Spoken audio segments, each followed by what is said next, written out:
Hey everyone, you're listening to the DMZ America podcast for Wednesday, November 8th, 2023, the day after Election Day. Coming to you from the left, I am political cartoonist Ted Rall. And coming to you from the right, I'm political cartoonist Scott Stantis, and we have a special guest today. His name is Marshall Ramsey. He's the editorial cartoonist for Mississippi Today. He does a radio show, a television show, I think 3 stand-up routines a week, and a stage show. Marshall Ramsey, A Day in the Life. It'll make you laugh, it'll make you cry, it'll make you feel like a child again. Ladies and gentlemen, Marshall Ramsey. Hey, Marshall. Thank you for joining us. I'd like to thank the Academy. Well, you already have your Emmy there behind you. I know, isn't that great? Actually, my dog won it technically, so it's hers. It's not mine. Well, is she very? Do you pay your dog, or is this free labor like most cartooning? It's free. Oh, completely. For the exposure. You did it for the exposure. Like I once told a guy, my children can't eat exposure. So yes, or one dies of exposure.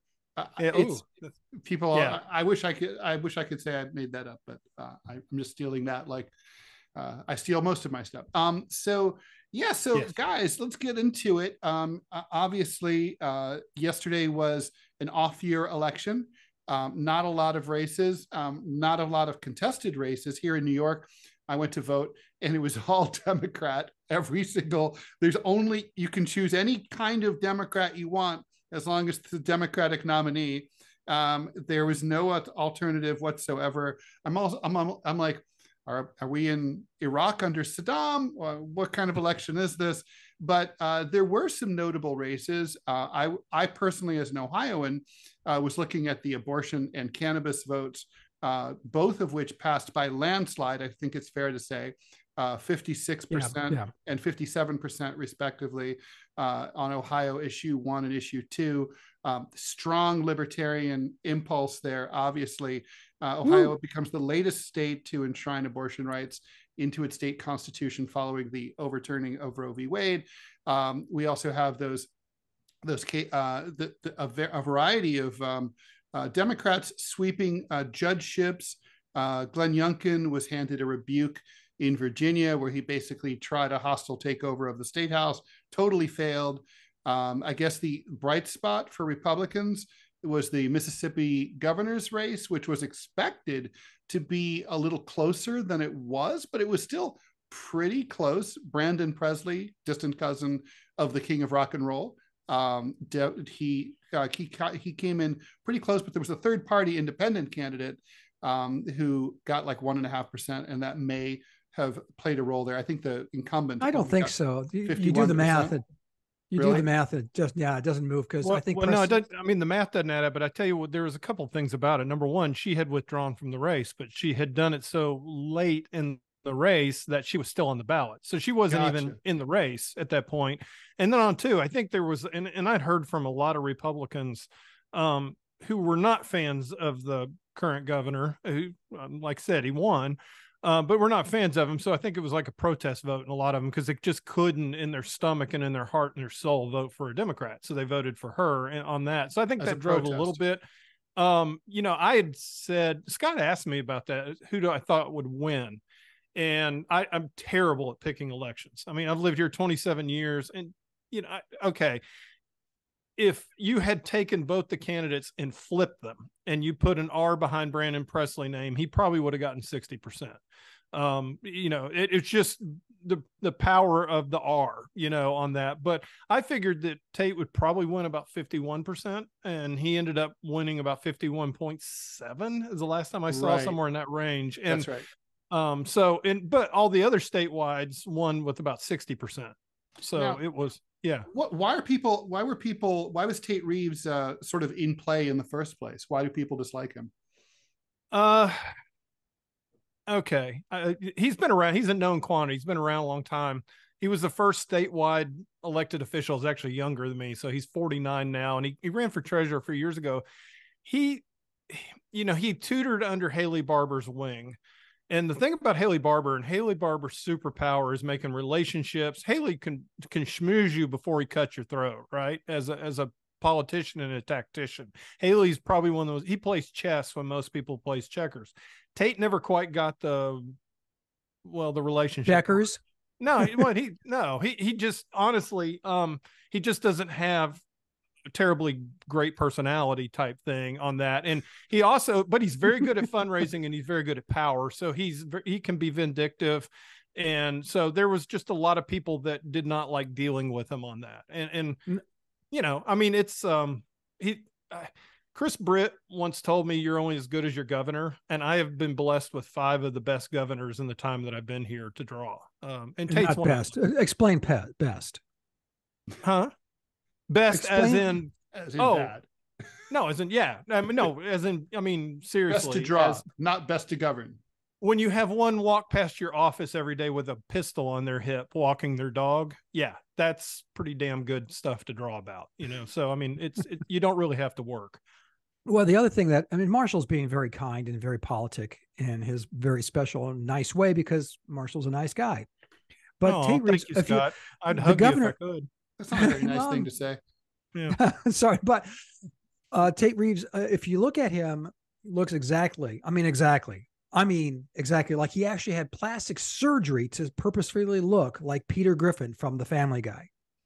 He looks exactly like him. And he's a shallow, vindictive, horrible little man. And this is Mississippi's loss. Mississippi is hemorrhaging population, Marshall? Yeah, we're losing population. We've got a lot of problems with brain drain. We have a lot of our students are graduating from college and then heading out to, like my own son did. My oldest son left, got a job out of state. Why is it due to high unemployment or what? No, I think there's just a combination of, and it's funny because a lot of people leave and then they come back, you know, later on in life, you know, because mama's here kind of thing. Family is a big draw in Mississippi, obviously, but no, they're just obviously when you have Nashville and Huntsville and Atlanta and Dallas all within a few hours of where you live. And that's where obviously a lot of the high paying jobs are. And there's a lot of manufacturing jobs that have come in here, but there's still a real struggle sometimes to get the kind of jobs that maybe a college graduate would want to be able to get.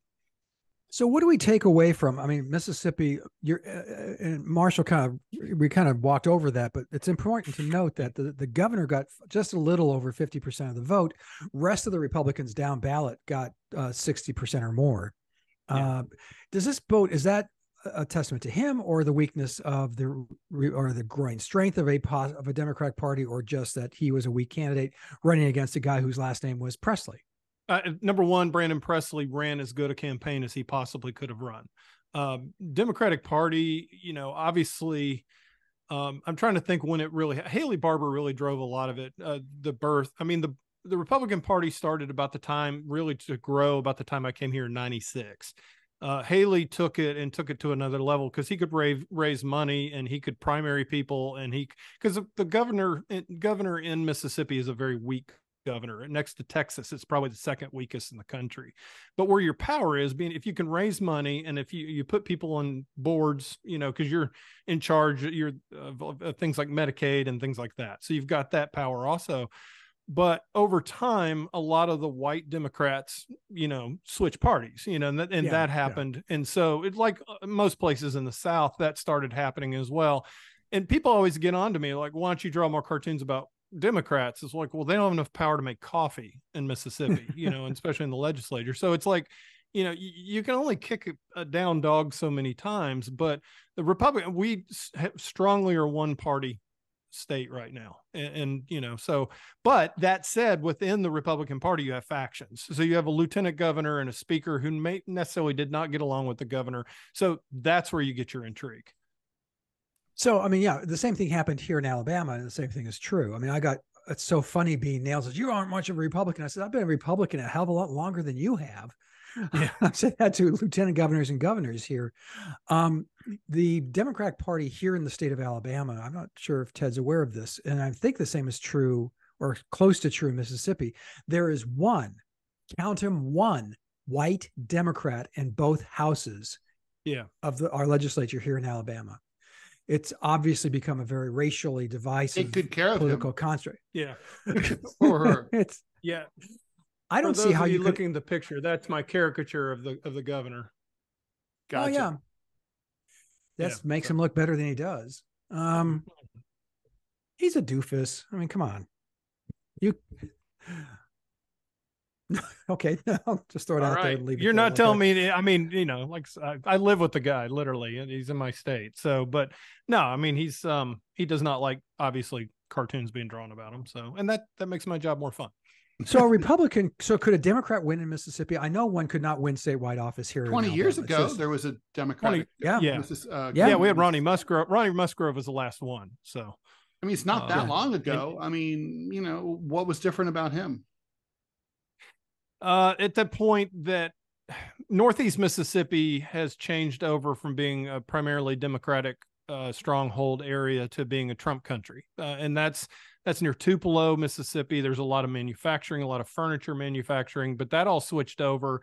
And so, and also too, I mean, the problem is, and I think you saw it last night in Hinds County, which is the county where Jackson is, where the state capital is. There was a huge issue because of a large African-American turnout. There was not enough ballots. And so there ended up being a judge's order to lengthen the time that people could vote. There was the Republicans put a stay on that, trying to fight it. I mean, it was just crazy, but the election commissioner screwed up. There was obviously problems on a local level on that. And right now is that the blocking and tackling right now, the Democratic Party is not working well. The Republicans, to their credit, have been incredibly organized from the get-go. I mean, just from the time when I was here, they had a plan, they had a strategy, and you can, whatever you want to say about it. I mean, there can be some voter suppression thrown in there, but at the end of the day, they know what they're doing and they do it. And the Democrats sometimes could screw up a one-car funeral. And so you had a lot of that last night. They weren't doing the little things right there. Brandon Presley kind of has been kind of a force of his own compared to the other candidates. He visited every single county, 82 counties in this thing. He had a lot of energy. He was very charismatic. He is incredible on the stump, as opposed to the governor. The governor's not a good public speaker. And so, the fact that it was as close as it was a lot of the testament to Brandon Presley's own energy and his effort. And frankly, he's conservative. I mean, he's conservative on abortion. He's got a little bit of a populist flair when it comes to, because he was on the Public Service Commission. So he stood up to a giant kind of a boondoggle power plant in Mississippi and save ratepayers a bunch of money. So he had a good story too. And he talked about policy. So, I mean, he was a good candidate. It's just he couldn't overcome the way the thing's set up on that. And like I said, it was pretty close, but it wasn't, obviously close only counts in atomic bombs. So what about abortion? That seems to be obviously we shouldn't gloss over that brutal poll from the New York Times and Siena College over the weekend that showed Trump defeating Biden if the election were held today in 5 out of 6 key battleground states. Kamala Harris outperforms him by a point, which tells the whole story right there. But that said, abortion is a big bright spot for Democrats. Even in Virginia, even though there wasn't a ballot initiative, that was a huge issue in the state House race there. And Virginia's punished Republican state legislature candidates for supporting a pro-life stance. In recent months and since last year's, we have seen not just Virginia, but we've seen California, Michigan, Kansas, Kentucky, and now Ohio all legalize abortion in a way more strongly than it was under Roe v. Wade. I think Donald Trump has privately expressed his fear that this is going to bite him on the ass next year. Although he made this happen by appointing these Supreme Court justices, right? And he bragged about it, rightly so. He deserves to brag about it because this was his doing in large part. But other, like Nikki Haley tonight is probably going to caution Republicans against being too rabidly pro-life, although she hasn't really managed to articulate a stance. What do Republicans do about this? It seems like right now they're just burying their heads in the sand and hoping that this issue just doesn't get talked about as much as like the border or like the wars or the economy. But that's not a winning strategy, right? I mean, Democrats have found a way on this in their attack ads. I have to admit, I'm shocked that Ohio put it on the Ohio Democrats put it on the ballot now instead of waiting until 2024. Because if any state that has it on the ballot, I guarantee you will be carried by a Democrat. Because that's going to be such a huge motivator. Mm-hmm. Cannabis is not a great motivator for voters. Americans are generally, I've said this a million times, libertarian in so many ways. And that's one of them. It's like, if you want to smoke weed, don't do it while you're driving a car. I don't care. Abortion is, and the Republicans, the pro-life Republicans are the dog that caught the car. They're like going, oh shit, we got it. Okay. And they passed these draconian laws, which by the way, were written by people who are, oh gosh, what's the word? Stupid. That's the word. And so, the OBGYNs across the country, especially down here in the South where they have these bills, they don't know what to do with them. So many of them are retiring, leaving the state, leaving practice. I mentioned this on Ted's show earlier in the week that here at Shelby County, Alabama, just shut down the only birthing center in the county. That's the third biggest county in the state because the OBGYNs and the laws are so draconian, so overreaching, so overarching that they can't possibly function in that environment. If I was a Democrat and they were smart, they've shown no proclivity towards this, but hope springs eternal, I suppose. I would put it on the ballot. If I was in Denver, if I was in Colorado, if I was in Pennsylvania, if I was in Arizona, I would have it on the ballot, on the general election ballot of 2024. And then I think you'd see those polls change dramatically in favor of, the Democrats could have a slobbering, mentally deranged dog. Well, they have that, don't they? If they nominate someone other than Joe Biden, or Joe Biden could still. The Democrats are just keeping they're closing their eyes, crossing their fingers, and hoping that no one notices that Joe Biden is Joe Biden. And so, how do you protect that? Abortion is going to be that strong of an issue in 2024, I think. Marshall, is that it's not going to be Ohio last night blew me away. It really did. I was not, because Ohio is different than Mississippi, but in a lot of ways it's alike. There was a certain degree of that. And I'm thinking about Mississippi, and you talk about putting on the ballot. We can't do it here because the legislature got rid of our initiative and referendum. Basically, you can't get around the legislature and can't get things on the Constitution. But wow. That said, in 2011, we had a personhood amendment. And I thought, well, there you go. That's going to basically outlaw abortion in Mississippi. This thing's going to be overwhelming. It lost by 59%. Huge number. Women were, and because because the way it was written, it would have also taken out birth control and a few other things too. And the women just kind of said, not only no, but hell no, you're not going to do this. Now, that was in 2011. Flash forward to a few years ago, and thanks to the pandemic, I have no institutional memory anymore. But we had one on medical marijuana, and it passed overwhelmingly. But what happened was they found out that it was basically they got signatures based on the congressional districts from the previous census when we had one more congressman. So therefore it was declared by the Supreme Court that they had to throw out those signatures. Well, at that point, the legislature said, well, it's too broken. We can't fix it. And so they got rid of it altogether. So we can't, and I think part of it was because we're the home of Dobbs. We're literally where the Dobbs thing came from was here in Mississippi. Our attorney general is the one who pushed it. Poor Thomas Dobbs, who was our state health director, is the one it's named for, who he had nothing to do with it whatsoever. But now his name is tacked on it forever. But, the thing that to me that, and there's probably no chance in Hades or hell. I'm sorry, I'll cuss. Oh, fuck, I can cuss. But anyway, you get the point. The thing is, there's no chance in hell that the initiative and referendum is going to come back. And I think part of it's the fact that they're worried. They're worried about this, and they're worried about some other things too that may come up and supersede the power of the legislature. Ted, you got to get ready for an interview. Do you want to stop now? I should probably stop now. Yeah. Okay, so we will reconvene at 2:15. Yeah, sounds good. Okay. Did you stop recording? Awesome. There we go.